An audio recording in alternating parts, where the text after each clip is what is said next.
Rush, for allowing me to participate today. Just for clarification for the record, I'm John Joyce from Pennsylvania, Madam Secretary. Thank you for joining us here today. My first question is, do you agree that it is a strategic necessity for the United States to be energy secure? Yes. One of America's biggest energy assets is coal.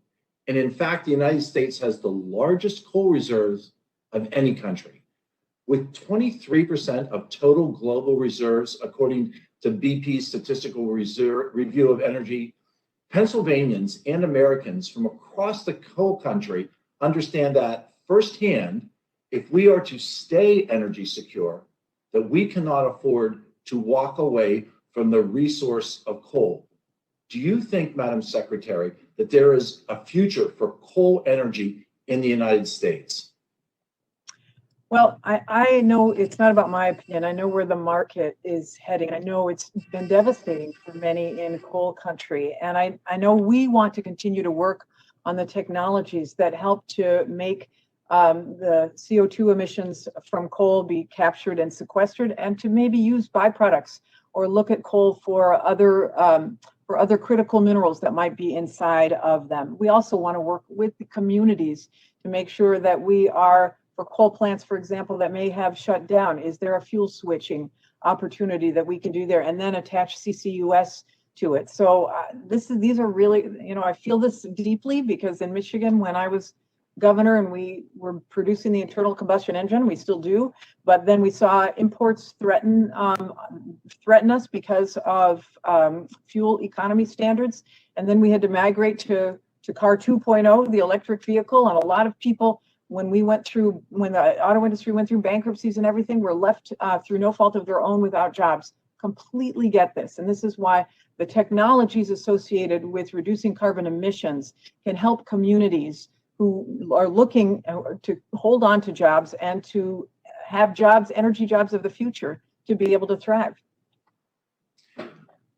I too am very much interested in investing in carbon capture technology, as well as helping the coal communities with energy transition. Are you willing to invest in retrofitting coal power plants with carbon capture technology so that these communities don't need to undergo a transition and can continue their great job of powering our country? Yeah, I mean, this is a hard one because you have to get the agreement of the private sector on this as well. I mean, carbon capture technology works best on, for example, or works well on natural gas. And I know the cost of it puts many coal plants at a disadvantage. And so it's a hard one, I know. And if it made sense from an economic perspective, certainly. It's just a question right now, because of the way the market is headed, it makes it difficult. I want to do whatever we can to help these communities get on their feet. I want to do whatever we can to provide them jobs where they don't have to completely reskill, with jobs that are consonant with the skills that they have. Coal communities, miners, can we look at responsibly mining for critical minerals? Can we look at responsibly mining for geothermal, using the skills that people already have? Can we look at attaching technologies, doing fuel switching on coal plants so that you can attach CCUS in a more economical way? All of these things are things that we're looking at, and I look forward to working with you on. I am deeply encouraged by technologies being developed, such as those that combine burning a mixture of coal and crop residue biomass with carbon capture and storage to provide cost-effective, net carbon negative electricity source that can be scaled to a commercial level. Coal produces the constant baseload power, which is truly the backbone of the American electric grid and keeps our country moving. It would be shameful to throw away this energy opportunity because of some people's preconceived ideas about coal. My time here is limited, but I know that we've talked briefly about what's important in this regard. Earlier, you testified in an exchange with Ms. Lesko that you would support a ban on imports of solar panels and batteries from China that have been manufactured by slave labor.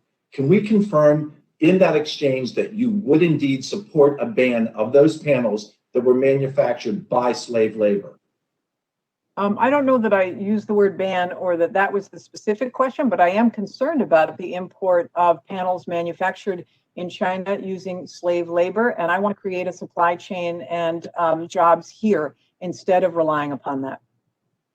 Thank you. I think we're all concerned about these awful labor practices in the Chinese Communist regime. Thank you, Madam Chair, and thank you, Mr. Chair Rush, for allowing me to waive on to this important hearing.